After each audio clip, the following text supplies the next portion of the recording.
Hi, welcome to Actual Spinster. My name is Anna Marie, and today I want to talk about the classics that I like to read in 2026. Before I do though, there is a link in the description box to a GoFundMe to help the Maddie family whilst they're stuck in Gaza. If you could check that out, I would be really grateful. I have kind of two strands of like classic books that I want to talk about, sort of, and that is those that are like associated with like this decade reading project I'm going to do, although I've sort of expanded it so it's no longer really like a whole decade, it's more than that, but then I'll get to that. And also then there are some like extra non-decade connected classics that I would like to read that I also want to talk about. I did just count, and like for all of the ones that are on my decade reading potentials, there's 26, so here's 26 classics I want to read in 2026. But there are like decades where I have picked multiple books, and I don't need to read all of them. I just need to read one from that decade in order to... Did I say decade? I meant like century reading project, I guess, but like it's every decade of a century, but the century starts and ends when I want it to. Like in the sense of like there's still 10, I would still count 10. Anyway, the point is that I'm going to go through and show you the books that I have. Like I said, I don't really want to read every single one of these books, or like I think that would be impossible for me.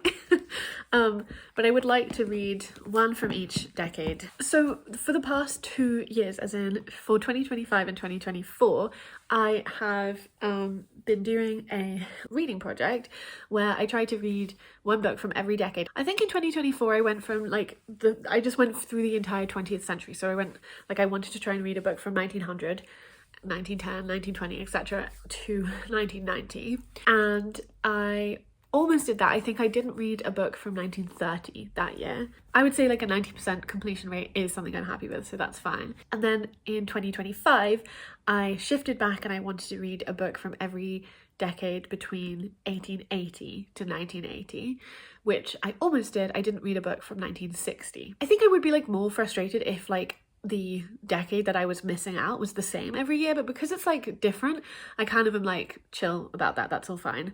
I want it to be like a century length because I think that's a nice like 10 chunk of time, but I don't care that much about the like 20th century, like especially as it gets later. Although I will say I like 1980s stuff, so like yeah. So I haven't quite like 100% decided where I'm going to start this year. Definitely it will be later than the 1880s. I think it might be 1830, but basically I have this one book, which is Belinda by Maria Edgeworth, and this is from 1800. I think it was published 1801, yeah. And I would really like to read this, but I don't have other books on my shelves that are like from the 1810s or 1820s, and I don't know that I'm that interested in reading those. But this is included on like a book I want to read this year, so yeah. The book I have from 1830 is Indiana by George Sand, translated by Sylvia Raphael. I had hoped to like read more French fiction in 2025, but I failed quite a lot of that. I mean, I read maybe 2 things, and then I guess I'm like partway through another French book here, but this was like one of the ones that I didn't think I was going to get to that year, but I sort of had hoped that I would get closer to reading it or something. Anyway, but it's on this list for the 1830s. You'll also see that some years I have multiple options and some I don't, but so this one is for the 1840s. So technically this was published after Charlotte Bronte died. This is The Professor by Charlotte Bronte, sorry. But she wrote it in 1846, so I'm counting it for the 1840s. It is the last Bronte novel and the last of Charlotte Bronte's work that I need to read before I've read all of their work, I think. I don't know that I've read Emily's poetry particularly like closely, but novels wise this is the last one for me, so I kind of was like, I think it's time to do that. I don't think it's going to be like excellent, but I'm intrigued to read it, and it's quite short, yeah, and then like I will not have any more Charlotte Bronte left to read for the first time. So for the 1850s I just have this, which is Aurora Leigh by Elizabeth Barrett Browning, which has been on many TBRs that I've shown on this channel. Hopefully this is the year that I finally get to it. It's a poem, intriguing. For the 1860s, I still don't have, I think I do have another book from the 1860s, but I think I'll just try and read this one instead of talking about that one. So this is City Folk and Country Folk, translated by Nora Seligman Favaroff. I think I said last time that I was going to talk about this, that I was going to look up how to pronounce the author's name, but I forgot to do that, so I'm so sorry. I will when I read it, I promise. And this is like translated from Russian, and I think it's set in the 1860s also, and is about Russia's aristocratic and pseudo-intellectual elites. But it seems kind of interesting, and I can't remember if I saw somebody who had read this, or maybe it was something in the same kind of series, which is this like Russian library series. They published some interesting, there's like a Soviet Jewish book that I really want to read called Klotzvog that they published, so I'm just kind of also intrigued as to like the publishing group, what they're doing. Okay, so for the 1870s we have a Thomas Hardy, because there obviously had to be one at least, and that's Desperate Remedies. So this is his first novel. Yeah, like I'm excited to check it out. I think I also do have access to the audiobook of this, so I might listen to it / combined listen and read to it. I've heard it's like very un-Hardy. I've heard it's very like plot heavy, but I'm just kind of intrigued to see like my own feelings about it. For the 1880s, I think I have 3. So like I said, I'm gonna try and read one of these. If I read more, that would be lovely. The first is The Rebel of the Family by Eliza Lynn Linton, which has been on my like many TBRs also on this channel. Maybe not many, but quite a few. And then one of the most recent books that I got is The Romance of the Shop by Amy Levy, and so this is also from the 1880s.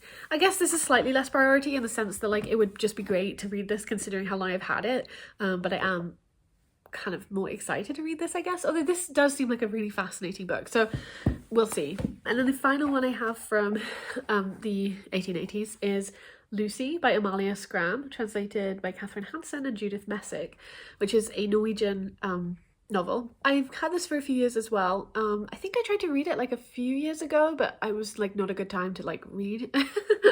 And so I did not. But yeah, intrigued. I have read some Norwegian fiction. Have I read any like Norwegian classics? I don't think I've read any Norwegian classics, so it would be intriguing to read this because I have read a Swedish classic from the 1880s? Could have been. So yeah, it would just be interesting to kind of like orient through that Scandinavian literature. Then for the 1890s we have, well, I actually have 2 in this, but I think I'm just going to show one because I think it's more important to me to read this one than the other one. Maybe I'll change my mind about that, but we'll see. But this is Keynotes and Discords by George Egerton. It's a story, like short story collection. It's focused on like realist stories about women, I think, generally, and women's subjectivity and maybe like art a little bit. Yeah, I'm excited to read it. I think it will be interesting for my PhD, but I'm also kind of hoping to find like interest in it outside of that too. But actually I do think it will be very interesting to read in comparison with some of the other stuff that I'm writing and thinking about for my PhD. But anyway, so yeah, there's that. Okay, now we have a book that I have talked about before. I think in the past video I made where I talked about my decade reading list for 2025. Like I said, I failed with my French reading quite a lot, and one of the things I failed with is reading Annie Colette, which I really wanted to do. I did bring this on like a trip I made like right at the end of the year in the hopes that I would like start reading it, but I was so tired and so sleep deprived, and I was actually busy reading the series of Unfortunate Events ending, so this is Claudine at School, translated by Antonia White, and this year I'm going to read it. I'm going to read it. So, and it's for 1900 because it's like published in 1901, I think, maybe 1900, I can't remember. Okay, then I have 2 books for the 1910s. The first is O Pioneers by Willa Cather, which is it the first book in that series that she has? I've read My Antonia, and I kind of presumed that, no, I think time-wise it must be earlier than that. Anyway, yeah, I'm just really intrigued to read this. I definitely found Willa Cather's, I found My Antonia like both a really fascinating and kind of compelling book, but also quite a difficult and like challenging one, especially in terms of the sort of like myth making it's clearly participating in terms of like American history and the emptiness of like the American landscape when like Indigenous people, these are set I think all in Nebraska, and like Indigenous people were there when these stories are set. I think the one I read was set maybe in the 1890s. I don't know if this is like further back. No, I don't think so. But anyway, the trilogy is called the Great Plains Trilogy. It has been many years since I read My Antonia, and I also read it in a class, which I think did really help me get more out of it, because it's quite like also, it's like one of those books that has like a narrator who you are kind of fighting against, working against as you're reading, which is really interesting, but sometimes you need some help with that. And also for me, I always find it so funny that Jim the narrator is called Jim Burden, because he really is a burden. Like, I freaking hated that guy. But yeah, but it also seems like the series is like interested in women becoming like gender non-conforming through their family circumstances or just their way of being. Like, Maya Antonia is a really interesting character in that sense, and I think also maybe all three of the women in these books have like potentially like masculinizing names. Like, I think the main character in this is called Alexandra, so Alexander, Alex. Antonia, like Anthony, and I don't know about the third one. The other book for the 1910s I have is Whatnot, a prophetic comedy by Rose Macaulay. So this was 1918, and yeah, I also talked about this recently because I think it's one of the books I recently got, but I do really want to read this. To be honest, I'd like to read both of these books for the 1910s, but I suppose I will maybe prioritize Whatnot because I got so much Rose Macaulay last year, so I should definitely try to read some of it. For the 1920s, I've only picked one, and I think I'll stick with that. And that's Latchkey Ladies by Marjorie Grant, which was a book that I got in 2025. And I think it's the early years of the 1920s and is about a collection of 4 women. I think it's during the First World War, trying to kind of like figure out their lives and then like somewhat newfound independence through kind of the transformations that came from the First World War. I think it's set like right at the end of the First World War. But yeah, now that I'm talking about these books, I just want to start reading them, you know? For the 1930s, I have 2 books. That's Begin Again by Ursula Orange. I'm not really sure what this is about, but I actually kind of feel like it maybe has the same kind of energy as this, in terms of being like about a few like, yeah, it's 4 friends balance their youthful ideals with the realities of work and romance in 1930s England. That sounds very similar to this kind of vibe. So in a way, it would be kind of interesting to read this and then this in quite quick succession, but we'll see. And then the other 1930s book I have is Incel by Mina Loy, which is a novel. I think this was also not published during the author's lifetime, but I'm kind of counting it as a 1930s book because it was written in the 1930s, I believe. I'm definitely like interested in it. Like, I've read some Mina Loy. I only knew her as a poet until I saw someone talk about this novel a few years ago now, so it has been with me for a few years and I would like to get to it. I think Mina Loy is quite interesting in terms of like feminism and women and modernism. I think it's about 1930s Paris and a German painter called Incel. In Paris. I really like the image on the cover. So that's 1930. So I obviously showed you an 1830s book and a 1930s book. So that's obviously the full range. I do have more books, if I can pick them up, into the 20th century to show you. I have up until 1980. So yeah, I'm going to show you those. Yeah, there's definitely like some that I would really, really like to read. Mostly from the 1980s and then also the 1940s and 50s. Although, yeah, 2 of those are really large books, so maybe that's a bit naive. But yeah, we'll just keep going. And so yeah, the 1940s has Green Hands by Barbara Whitten. I'm pretty sure this was one of the ones I showed last year and I didn't get to it, because I think for the 1940s this year, or like, sorry, in 2025, I read Near to the Wild Heart. Or maybe I just didn't show this one at all. Anyway, I think this looks really intriguing because it's you know, about war work. It's about women who were doing like war working, like land girls stuff, which is interesting to me. Then I also have this very chunky book for the 1940s, which is Lies and Sorcery by Elsa Morante, translated by Jenny McPhee. So this is an Italian novel. It's about like a group of women, I think like 3 generations maybe, and set in Sicily. And I don't really want to read more of the back, I just kind of want to go in. There's a lot of pages in here, but yeah, I really want to read this. So then for the 1950s, I have this also gigantic book, which is The Man on a Donkey by H.F.M. Prescott, which is a historical fiction novel set during it's not the Pilgrimage of Grace, it's, what is it called? I can't remember. Anyway, it's set in 1536, which was during the dissolution of the monasteries, and there was protest against that. It has a quote from Hilary Mantel on it. Yeah, just really interested to read this. It's been on my TBR for a little while now as well, but you know, I also haven't picked it up because it's gigantic. And I do also think it's really nicely published, so. Then for the 1960s, I have Shadow Dance by Angela Carter. I also showed this, I think, last year. I tried to read a book from Angela Carter last year and I completely failed at that, so we're gonna have another go. Then from the 1970s, I have The Forgotten Beasts of Eld by Patricia A. McKillip. This is like a fantasy novel, and I think it's very like fantasy, like like maybe a bit tropey now, but intriguing to read like fantasy from the 1970s, also by a woman. And I think I've heard like some good things about some of her other novels. Terrible cover. But yeah, like looking forward to hopefully checking that out. I've got 4 books from the 1980s. One of them I did show like last year, but I just wanted to show again because I want to read it.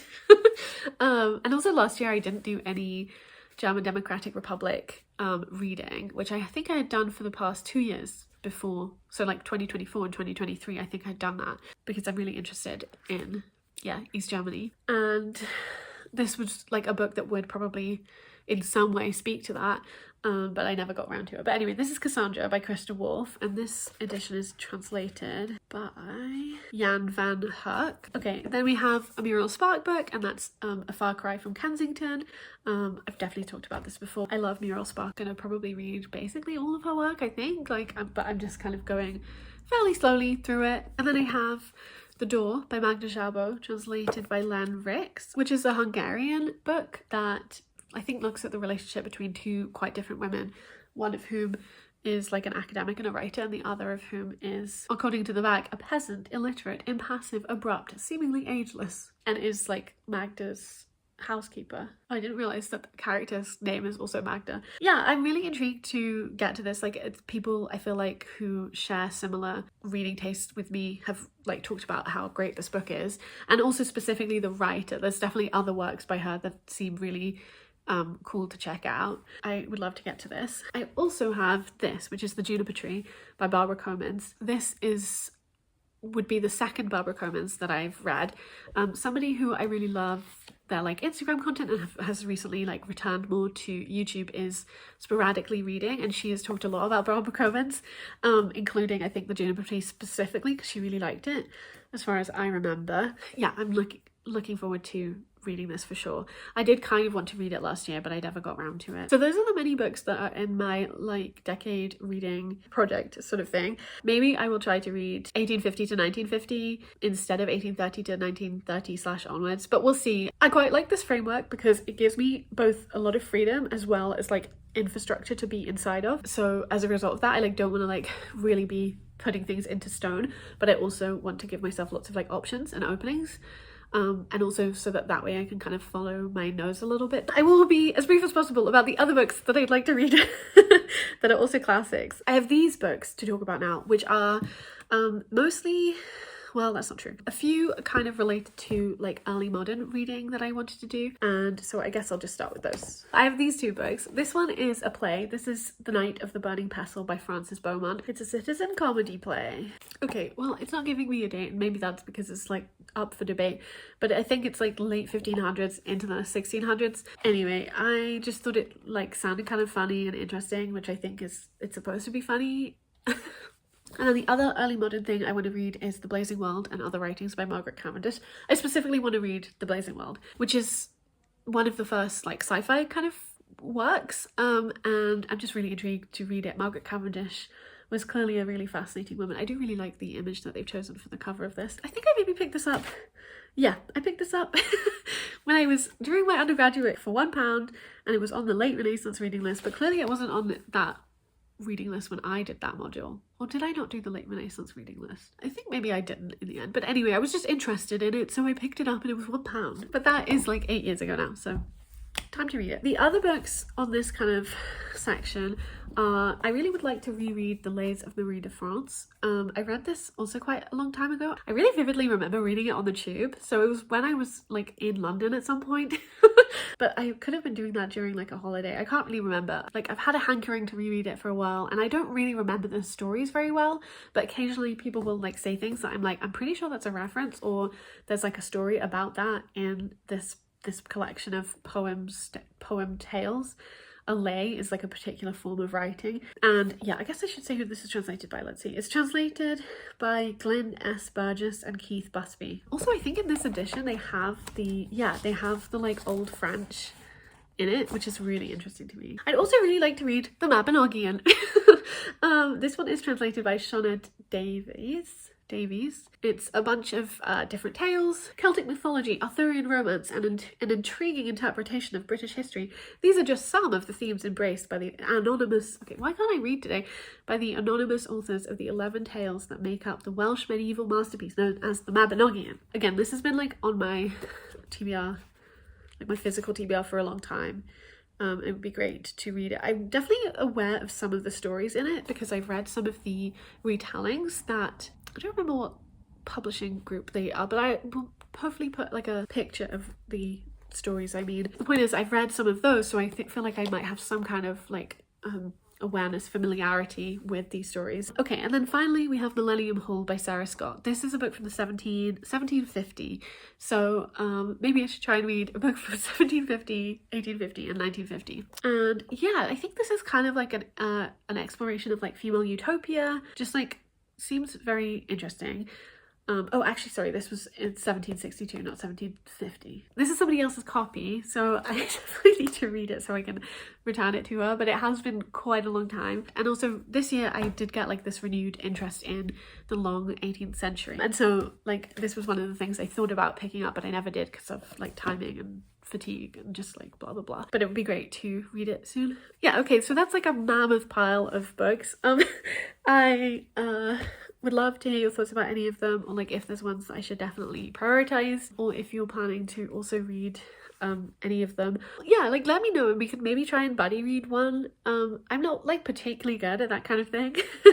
But I think it can be nice sometimes, just as long as it's not like super stressful. Otherwise though, I hope that your 2026 reading goes well. I would love to hear if you have any projects or plans. Yeah, cool, okay. I will talk to you when I next talk to you.